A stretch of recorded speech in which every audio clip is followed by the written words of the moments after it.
Deputy commissioner doctor خرم شہزاد نے عہدے کا چارج سنبھالنے کے فوری بعد عزیز بٹی شہید ٹیچنگ ہسپتال کا دورہ کیا اور مریضوں کو فراہم کی جانے والی طبی سہولیات کا جائزہ لیا۔ M S doctor Abid Mahmood Ghauri, D M S doctor Asim Mahmood, doctor Kaleem Danish بھی ان کے ہمراہ تھے۔ ڈپٹی کمشنر نے زیر علاج مریضوں اور ان کے لواحقین سے گفتگو کے دوران خدمت کے معیار کے حوالے سے دریافت کیا۔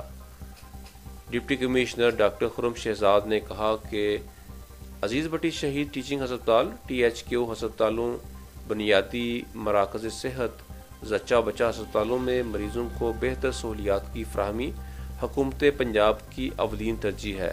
اس حوالے سے تمام وسائل بروئے کار لائے جائیں گے۔ ہیلتھ مینجمنٹ ٹیم، ڈاکٹرز اور طبی عملہ کے تعاون سے سرکاری ہسپتالوں میں طبی سہولیات کا معیار بہتر سے بہتر بنانے کے لیے بھرپور محنت کی جا رہی ہے۔